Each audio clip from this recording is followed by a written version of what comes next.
WCBI News at 6 starts now.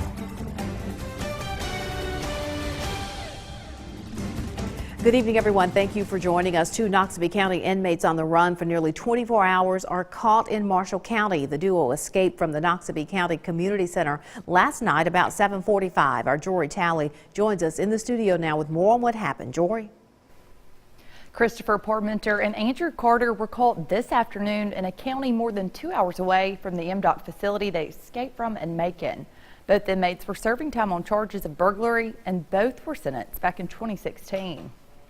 9 out of 10 times, you're going to go back where you come from because you're not familiar with other areas. Not long after Macon Police Chief Divine Beck told us that, these Noxubee County escapees were caught more than 100 miles away in Marshall County. Burglary landed the duo behind bars 2 years ago. 23-year-old Christopher Parmenter was convicted in Marshall County. 43-year-old Andrew Carter was convicted in Union County. Beck says at this time, investigators don't know if the men had any help getting to North Mississippi. But the chief says they do know this. With further investigation, we found that a vehicle was missing this morning. It was taken from Trail Bar. With further investigation, we looked at footage. We know that they was there around 10:07. The vehicle left there at 10:19, headed north on Highway 45. Noxubee County Sheriff Terry Grassery says it's surprising the pair would escape. Most of them in there do not have violent crimes. It is, and then most of them in there really getting ready to get out within the next month or two. Or 2 or 3 months. So everybody that come there really don't have no whole lot of time. On top of that, the sheriff says inmates housed here at the Noxubee County Community Work Center are out in the community Monday through Friday. They are out with work crews, really. So sometimes about 4 or 5 of them out with one guy. Mm-hmm. So they have freedom because of the facility they're in, because it is a work center.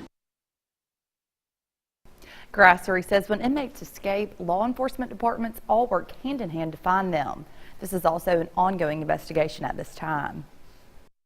All right, Jory, at our studio with that story. A Caledonia man is facing a sex crime charge in Oktibbeha County. Deputies arrested 32-year-old Tristan Mann Sunday after responding to an incident on Scott Road in Oktibbeha County. Mann is charged with 1 count of sexual battery. He's been released on a $10,000 bond. Deputies continue to investigate the incident. If you have any information, call the Oktibbeha County Sheriff's Department or Golden Triangle Crime Stoppers. Careless driving leads to a drug arrest in Tishomingo County. 36-year-old Amanda Daniels is charged with felony possession of a controlled substance with intent to sell. Saturday, deputies stopped her on Highway 25. They found needles, scales, and empty bags. During a search, investigators say they found 2 bags of what they believe was methamphetamine hidden on her. Daniels remains in the Tishomingo County Jail. Some phony checks are costing Noxubee County businesses some real money. Noxubee County Chief Deputy Eddie Franklin says the suspects are duplicating and forging business checks. Franklin says 7 of the bogus checks range anywhere from $300 up to $600. Arrest warrants have been served for several people believed to be involved in this scam. They look real. We want to tell all the merchants, be cautious when you're cashing these checks, because they got all the waterproof and everything that a regular check would have, and they're cashing the checks, and then the merchants don't find out that the check's not good until they come back from the bank. And Franklin says these suspects face a felony charge of uttering forgery. Tupelo police need your help finding 2 men accused of stealing from the Belk at the mall at Barnes Crossing. Police sent out these images. Crime Stoppers of Northeast Mississippi and TPD are trying to figure out who these 2 men are. They say the 2 took clothing from the Belk store without paying for it on 2 different occasions. The first one happened on October 10th. The second theft happened October 15th. If you have any information or if you think you recognize the people in these images, contact Crime Stoppers of Northeast Mississippi. Time for a first look at our forecast. We'll turn it over now to meteorologist Jacob Dickey. A cool Monday for us, Jacob. Yeah, Andrea, it sure is out there. We've got a nice sunset on hands. Look at the sun setting here in Tupelo, and with those high cirrus clouds, we will get a nice color in the sky here in just a little bit. Here in Louisville, some of those clouds there, this could light up here underneath those pinks and reds as we set that sun here. Seems like it's getting earlier and earlier, and soon enough, it's going to be setting before 5 o'clock. We are at 61 right now across the area. Enjoy this last hour of those temperatures because we will be tumbling into the 40s tonight. I've got your full forecast coming up in just a bit. A tanker overturns along a busy Mississippi interstate. We have a live image from our MDOT camera. There it is right there. Look at those images. It shows this big rig nearly hanging off the bridge on Interstate 22. The Mississippi Highway Patrol says the crash on Interstate 221 Mississippi 9 overpass. The road will be closed for quite some time. Troopers are telling us they're asking drivers to use the Belden exit and take 178 to Blue Springs to get back on the interstate. One person is dead after a freight train collides with a car in Sherman. This one happened just before 10 this morning at a rail crossing just off the Highway 78 exit near Wild Bill's convenience store. Sherman Police Chief Joel Spellings says 64-year-old Joe Gaines was killed in this accident. Investigators are still working the case. The driver of an 18-wheeler walked away from a mid-morning accident just off of 82 in Lowndes County. James Lewis Long of Columbus was driving the truck. He was headed eastbound on the ramp at the airport exit. The 2015 Peterbilt truck was hauling a load of steel. It rolled over on its side. No one was injured. The Highway Patrol also investigating this accident. At least 60 students have been moved from dorm rooms to hotel rooms. A fire Sunday on the 3rd floor of Oak Hall on the Mississippi State campus damaged around 30 rooms. There were no injuries. A statement from MSU says there's damage in the room where the fire started. Other rooms have water damage. The university says an electrical fire may have caught some bed linens on fire. The state fire marshal's office is investigating. No word on when those students will be able to move back into Oak Hall. A Senate candidate takes time from speaking to do a little listening. We'll find out what's on voters' minds when we come back. Welcome back. Democratic Senate candidate Mike Espy is making some final campaign stops 2 weeks ahead of the election. Espy was in Starkville today. He began the day meeting with local leaders. He also visited the MSU campus for a meeting with students there, and he finished up the day talking to local business leaders. Espy says he's enjoying meeting with voters and hearing their concerns. Our campaign is very motivated. We're very encouraged. We see it in the poll numbers. We see it in the revenue received from donations, because no one tells me what to say, how to think. No one tells me how to vote. What you heard was coming from just my spirit and from me. And after leaving Starkville today, Espy went up north toward Tupelo. Well, Mississippi has one of the highest rates of women registered to vote nationwide. Around 80% of all women who can vote here have registered to do so. The Institute for Women's Policy Research looked at who voted in 2010 and 2012. And out of the women who registered to vote in Mississippi, more than 60% actually voted on Election Day. That's one reason our Riley Livingston wanted to find out exactly why women vote. She joins us in the studio with that story. Andrea, it was standing room only at the noon town hall in Starkville. The women discussed issues that will affect their families and yours. These are conversations that happen around the dinner table and on the soccer field and even on Facebook. For these women, it comes down to making Mississippi a better place. This state comes with a lot of stigma, and there's a reason for that. But we have a chance to change the way the rest of the country sees Mississippi. Mothers, daughters, sisters, friends. These are the women who want to lead Mississippi into the future. They want to talk and they want to be heard. I want to be more knowledgeable about the candidates and what their messages are, because I think that's important. You know, for me, it's not necessarily a partisan issue. Like Democrat, Republican, if you have a good message, if you have something that, genuinely interests me, I want to hear it. It's very important for women because it's women's rights that we need. And education. I'm from the Delta, and I want someone in office who is going to put in the effort to make sure that teachers are getting paid what they deserve to be paid, that there are materials and resources for kids. Thinking about my sons, I just want that here in Starkville and the whole Mississippi, we can start improving our education, the salary of the teachers, the opportunity that the teachers has to go and educate a little bit more so they can pass that to our kids here in Mississippi. Dorothy Isaac is concerned about what happens when the classes end. We need things for our children, jobs. We need jobs here in Mississippi. We need some high-paying jobs. But some, like Betty Clinton, feel elected representatives need better focus. So I feel that gun control is not the major issue.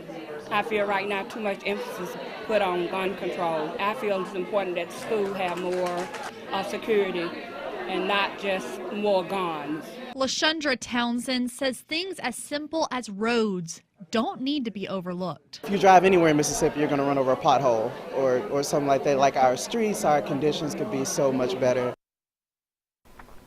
Isaac says she encourages women to get out, make a difference, and vote. Well, tonight will be cool, but not as cool as last night. Not expecting any frost. Temperatures down into the middle 40s. We've got some rain on the way, though. We're going to tell you when that rain arrives, how much we can expect, and whether or not it'll affect our football plans this weekend. We'll be right back. CBI First Alert AccuWeather Forecast with meteorologist Jacob Dickey. It's a very nice evening out there as we look at our Alpha Insurance Skycam. Some of these colors that are in the sky as that sun sets, very fall, autumn-like, and pleasant evening for us. Right now in Tupelo, we just missed it by a minute. A beautiful sunset there, 63 out there. With that sun below the horizon now, temperatures will be taking a tumble. Already down to 55 in Starkville, 57 in Oxford, still at 64 in the Friendly City, 58 in Hamilton. And I think those temperatures will continue to take a tumble, but we'll keep some clouds in place, which may help us stay just a little warmer. Seeing our water vapor satellite here, showing some more cloud cover, especially off to the west. Believe it or not, that cloud cover is moisture being pushed off by Hurricane Willa. It's a major Category 4 hurricane off the coast of Mexico. We're getting the impacts of some of that high moisture with those high clouds all the way up here in Mississippi. Tonight, things are in the 50s and down into the 40s overnight. I think we end up in the mid-40s across the area. I've got 45 in Tupelo and in Fulton and in Aberdeen, 44 in Bruce and in Calhoun City. Much of the same in West Alabama, mid-40s and mostly clear to partly cloudy through the night. We'll also have light winds to calm winds by morning, but since we're in these 40s here at 46 in Columbus, 47 in Starkville, there are no concerns for frost overnight tonight. For our Tuesday, then things will warm up into the 60s and then for some of us into the 70s in the afternoon. We'll call it mostly sunny to partly cloudy with light north winds out of the 0 to 5 miles an hour. I think we'll get up to 71 in Macon, Louisville, 69, 68 in Ackerman. Over in West Alabama, I've got those 60s and low 70s also, 70 in Vernon and in Reform, 69 in Hamilton and in Solent, and in the Tupelo area seeing much of the same, 71 in Tupelo, in Fulton, Amory, Aberdeen, 70 Houston, only 69 in Bruce and Calhoun City, just a little warmer than today and closer to seasonal average for where we should be. Rain is in the forecast. We keep dry on Tuesday and Wednesday during the day, but by Thursday morning, this coastal low will bring showers and maybe a rumble of thunder through our area. We're on the north side though, so the cooler side. I think Thursday is looking very dreary and cloudy and showery through the day. Friday though, notice by noon, still dealing with some showers here. The good news is they clear out in time for Friday night football. For tonight, mid-40s is where we'll end up. Chilly and cool is what we're expecting. As we take a look at the next couple days, low 70s, partly cloudy, enjoying the nice weather there. By Thursday morning, we see rain move on into the forecast. A few showers will be left over Friday morning into the early afternoon. Dry Friday night. We'll keep the chance for an isolated shower as we head into the weekend.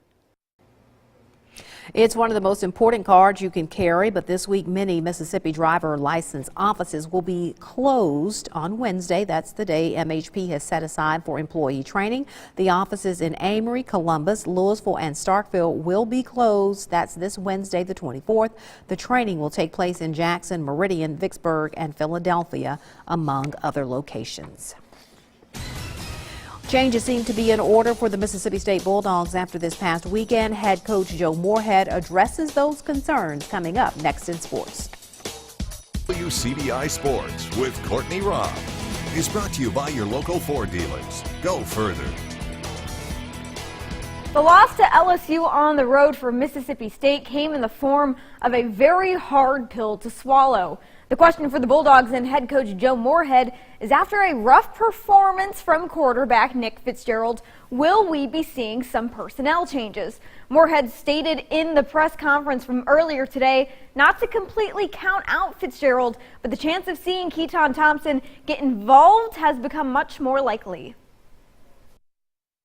for the struggles that Nick has had, throwing the football, I kind of have to, credit him with the amount of times that he's rushed the ball and what he's done for us, to create yards and create points. But obviously our struggles in the pass game are apparent, and it doesn't just go to him. When three things need to happen for a pass game to be successful: you need to protect, you need to run good routes and gain separation, and the quarterback needs to throw the ball accurately. We have discussed in the offensive staff room, not making a change, but during the first half and second half, giving a KT an opportunity to start a drive for two reasons: as a change of pace, to give him an opportunity because he's a talented player, and secondly, to take some of the physical wear and tear off of Nick, who's got 121 carries right now in 6 games.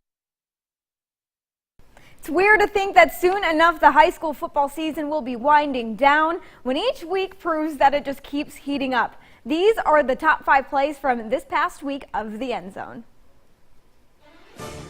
Starting things off at number 5, as always, South Pontotoc Eli Allen's going to roll right. Eddie Ivy there with the one-handed grab for the first down, but Choctaw County would end up with the W in that one. Number 4 on kickoff here, Shannon sent Wally White, picks it up off of the bounce, waits for the protection, and runs on through the defenders. Then the man, he knows what he wants, turns on the jets and takes it all the way into the end zone for the score. The Raiders would end up smoking out Moorville 56-18. Number 3, still in the first quarter, John Daniel Deaton sends one downfield for a very ready Dallas Gamble. Catches it, walks backwards into the end zone for another 6. He'd get it. Boonville shuts out Mantachi 40-0. Number 2, Okolona and Biggersville. The Lions, Quentin Knight back to pass, finds Armani Fields for the snag and score. Biggersville too big for Okolona. And number 1, Heritage Academy, Carter Putt off the play action. Someone one to Jared Long with the insane catch through Canton defenders.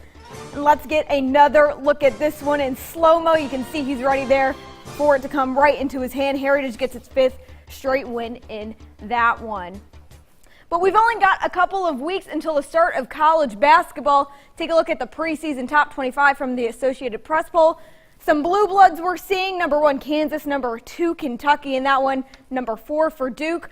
But someone we may have not been expecting to see, Mississippi State rolling in at number 18, getting in. So as much as, we may be upset right now, you may be upset about Mississippi State football, don't worry. You'll have plenty to look forward to come basketball season. Some SEC teams getting into that top 25, like Tennessee, Auburn, and like I said, Mississippi State. But it's going to be it for sports. We'll have your last look after the break. Stick with us. Nice autumn weather for the next few days through Wednesday, staying dry. Late Wednesday night into Thursday morning is when the rain moves in. I think it will be a dreary, showery day. Half inch, maybe an inch if you're lucky, but just more of that dreary autumn cold rain that we see. We'll keep some showers Friday morning, dry things out for Friday night football, but some more showers can be expected Saturday and on Sunday. The kind of rainy day that makes you want to get back in bed and that is exactly not come to right. work. Exactly right. All right, that is the news at 6. Enjoy the rest of your Monday evening.